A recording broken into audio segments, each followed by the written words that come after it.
Sinenyasan ni Liz si Drake na hindi kumikibaw patungo sa pool area. Marahil na pagtanto ng asawa ni Lauren na hindi pa siya lubos na nagiinit sa presensya nito. Napansin niyang nagdala ng bote ng rawang asawa niya at crystal glass bago sumunod sa kaibigan nito. Kailan magsisimula ang balik mo sa school? O sisa ni Lauren kay Camia nang mawala ang dalawang lalaki. Sa sunod na linggo, hiling niya lang sana ay walang manggulo sa kanya mula sa mga kaibigan ni William. How about your relationship with Drake? I hope it's going better. We're fine. Ngumiti siya ng simple. Bigla niyang naisip itanong si Lynn sa babae. Nagkaroon ba ng relasyon si Lynn at Drake? No, they have been just friends since they were kids. Kasama nila sa grupo si Liz. Lynn has always been in love with my best friend Brett at kaibigan lang turing niya kay Drake. Kung na po naman na close sila, wala kang dapat ipagselos. Matagal na kasi silang magkakaibigan ang totoo, kahit ako nga'y matatagal na nagsiselos kay Lynn noon. Pero hindi nasagot ni Lauren ang nais niyang malaman dito. Gayunpaman may nakuha pa rin siya mga impormasyon. Di man minahal ni Lynn ang asawa niya, posible na minahal ito ni Drake. Hindi siya susubukan ng babae na si Liana kung wala itong alam. But has Drake loved Lynn from the beginning? Nag-isip muna si Lauren bago sumagot. Siguro iniiwasan lamang nito na magbigay ng komento para sa ibang tao. It will just add conflict within the relationship. She stated, "You are now his wife?"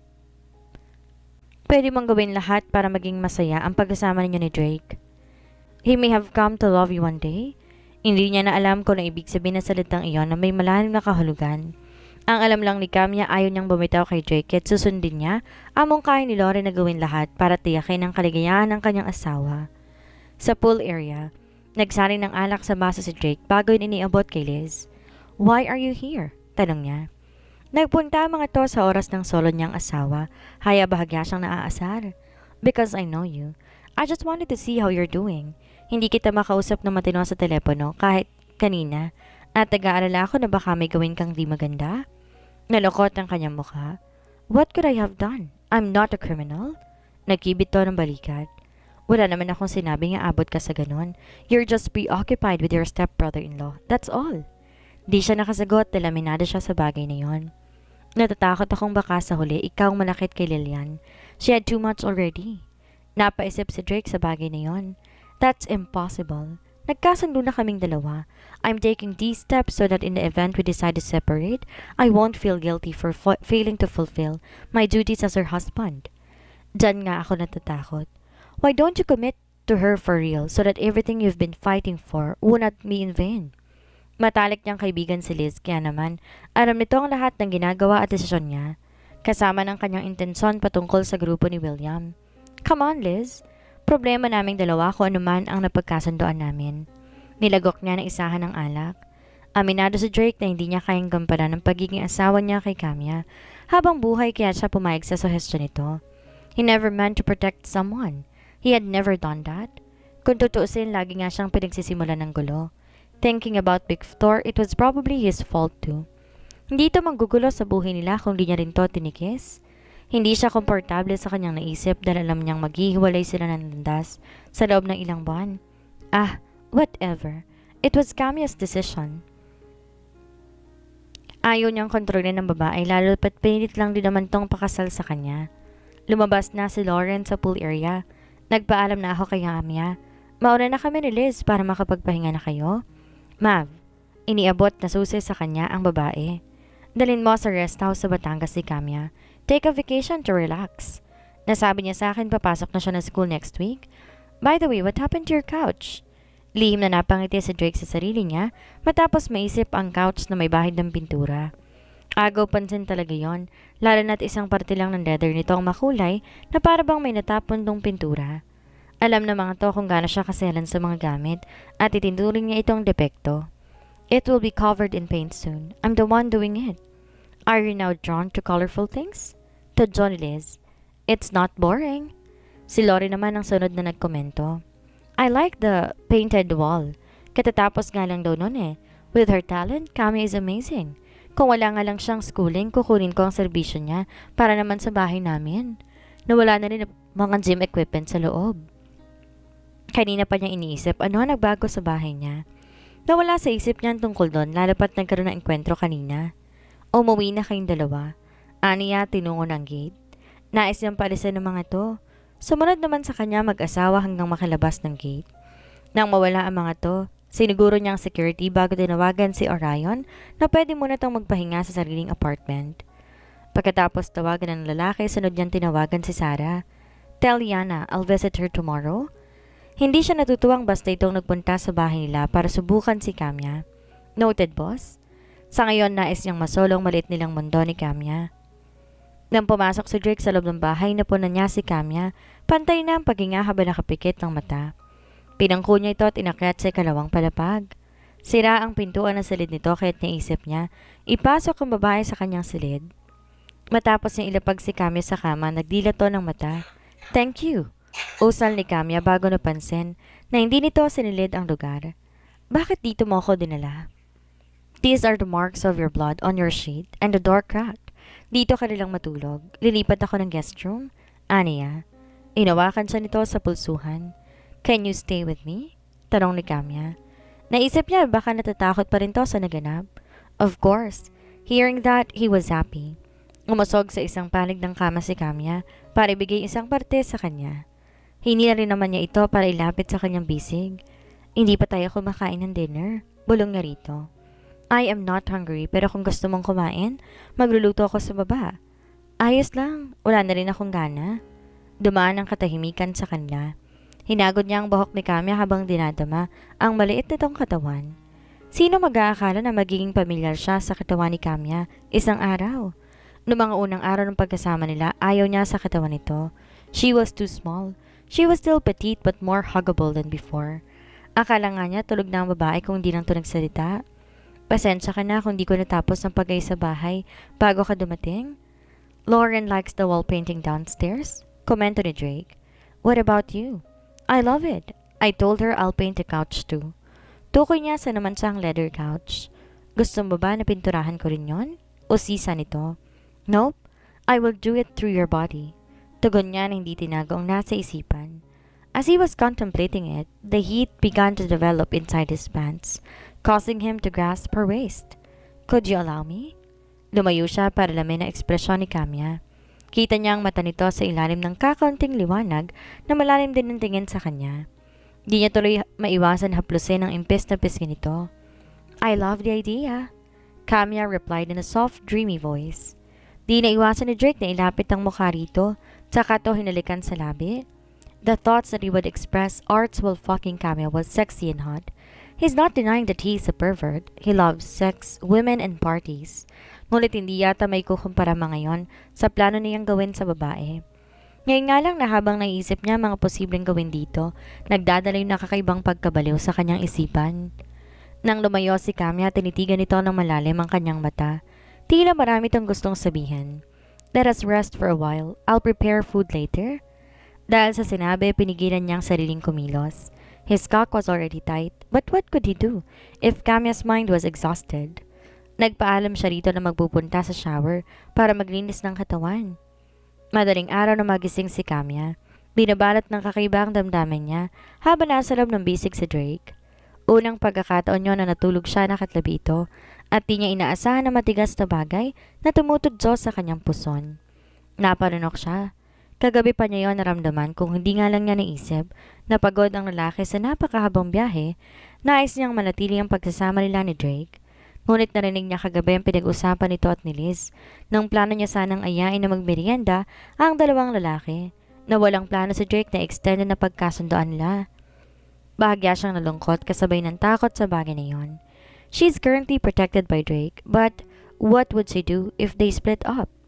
Wala siyang naisip gawin kundi ang angkinin ang puso ng lalaki para hindi siya nito iwan. Iniangat niya ang makapal na kumot na tumatabing sa kanilang katawan. Hindi tinatago na shorts nito ang hinaharap. Lakas loob na binaba ni Kamya ang sarili. Hindi pa niya nasubukan na magkusa sa bagay na yon matapos siya makaranas ng di maganda kay William. But this is Drake, the man she admires and shares desires, the man she wants to be with. She's safe, right? The mere thought of being able to express herself to Drake made her body heat up. After taking down his pants, she gasped as his manhood sprung right into her face. Pinaloob niya yon sa mainit niyang kamay at muling naparunok. Humugot ng lakat ng lahas ng loob bago yon ipinasok sa bibig. When her tongue made initial contact with his veiny and hard, She felt uneasy and almost threw up. Camia, this Drake, she kept telling herself. Her deepest needs simply had to come out since she closed her eyes and relaxed against her husband's body. Matapos ng ilang paggalaw, kumilos ang balakang ni Drake at di mapalagay. While meeting his gaze, her tongue glided over his sensitive nerve. His soft palm caressed her cheeks, then combined her hair to grab it into a fistful. Tila nagdedeliryo ang mata at napapasinghap. Tila konektadong pagkilos ito sa kanyang katawan. He clutched her hair tightly while his knees tensed uncontrollably. His butt tautened as he pushed his lips into her throat, almost making her choke. Lumanghap siya ng hangin habang nagluluha ang mata. What the? Muna ni Drake bago to umupo para sakupin ang kanyang bibig at parusahan siya sa kanyang ginawa. Naglandas ang labi nito sa puno ng deeg at saka doon nag-iwan ng marka. Magsisiping sila ng lalaki. Kahit sa panong paraan pa yon, ganoon din naman. Ngunit masyado niyatang minaliit ang sitwasyon. Naipangako niya sa sariling gagawin ng lahat para hindi na siya pakawalan pa ni Drake kaya determinado siyang sumagot. Your way. Hold the headrest for me, Drake instructed before getting off the bed to free himself from any kind of clothing. God, Camia. Just then, his lips left a sensitive kiss on her neck that made her moan. Bumagal ang pagkilos at ang paggalaw ng labi sa kanya. Halos lumambot yon mula sa mariin at matagal nilang palitan ng halik. Niyakap siya nito habang di pa lumalayo ang katawan sa kanya. You are my Camia. Bumigat ang talukap ng kanyang mata habang simpleng napangiti. Mahigit isang buwan na nakakalipas, ngunit wala siyang ideya na ito magiging pinakamaligtas na lugar na napuntahan niya. Wala sanang platong pumasok si Drake kung hindi lang niya kailangan i-report sa opisina ang naganap na business meeting. He wants to stay with Camia to make love with her all day but Sarah called him when he and Camia had their breakfast. Matapos sa meeting, pumasok sa pribado niyang opisina si Sarah. Boss, I found out that Mrs. Cordova works for our partner's company. She is the previous talent of MC Agency. Mrs. Cordova? Lumarawan ang mukha ng isang magandang babae roon. Kumunot ang noo at pilit inaalala kung saan niya ito nakita. She is Mr. Jericho Cordova's wife. Kasama siya ni Liana sa parehas ng agency. Matapos banggitin, doon niya naalala kung sinong babaeng nasa screen. It's one of the women whom he hired in the past. You mean, asawa siya ni Jericho Cordova? Isa sa mga kaibigan ni William Montalco? Yes, boss. Is he aware of his wife's former job? O sisa niya? Alam niyang modelong asawa niya, boss, pero hindi niya alam na tumikim ang babae. She is a high-end prosti? Nag-isip mabuti si Drake. Mukhang ang susunod na kalaban niya ay si Jericho Cordova. Kung ganoon, parehas silang may sekreto. Naisip ni Drake. Isang siraulong pinaglaruan ng asawa niyang si Camia. At ang isang babaeng binenta ang katawan sa kanya dati. Ang pagkakaiba lang walang nagawa si Camia noon habang maligayang asawa nito sa kanya. Naninikip ang kanyang dibdib sa tuwing iisipin niya tungkol doon. Ayon sa naganap naming investigasyon, 5 taon silang kasal pero wala pang anak. Jericho is anxious about it dahil gusto niyang masiguro ang kasal niya kay Jenny. Tukoy ni Sarah sa pangalan ng babae. Yeah, she's Jenny. Either ayaw magbuntis si Jenny or may hormonal issue si Jericho Cordova. Aware tayong pinalaki sa isang tipikal na pamilya si Jenny na nagudyok sa kanya maging prostitute kahit model na siya. Mahilig siya sa magagandang bagay pero di kaya ibigay ni Jericho ang material na bagay dahil umaasa lang siya sa nakikita ng negosyo ng pamilya. May-ari ng kumpanyang pamilya niya pero ginagawa pa rin ang sinasabi ng pamilya ni Jericho. Ang sabi ni Camia, stag party ang araw na yon na nagkita sila nito sa hotel noon. Sa palagay niya ang mag-asawang kinasal nung nagkita sila nito. Kapag naalala niyang araw na yon, nag-iinit ang ulo niya. Sinira ng mga ito si Camia. How about Liana? Tanong niya. Nakikiusap siya sa akin, bigyan ko siya ng schedule para puntahan mo daw ang bar niya. Tumayo na siya sa kanyang kinaupuan. 6:00 na ng gabi ang kasalukuyang oras at gusto niya nang umuwi. Ngunit kailangan niya silipin ang business nila ni Liana para matapos ng pangulit nito. Habang nasa elevator, nag-iisip siya kung paanong tuturuan ng leksyon sa Jericho. Boss, bati sa kanya ng driver na si Mark. Pinagbuksan siya ng pintuan at bago sumakay sa driver's seat. Saan po ang destinasyon natin? Alam ng driver na nanggaling siya sa ibang bansa at kadalasan pinipiling magpahinga sa kanyang tahanan tuwing may gantong sitwasyon. Ngunit hindi sa partikular na gabing yon. Dalhin mo ako sa bar ni Liana. Kumunot ang noo nito at di na nagkomento pa. Sumunod na lang sa kagustuhan ni Drake. Nang dumating siya sa bar ni Liana, sinalubong kagad siya ng manager at saka siya inaya sa pribadong silid. Ngunit tumanggi si Drake.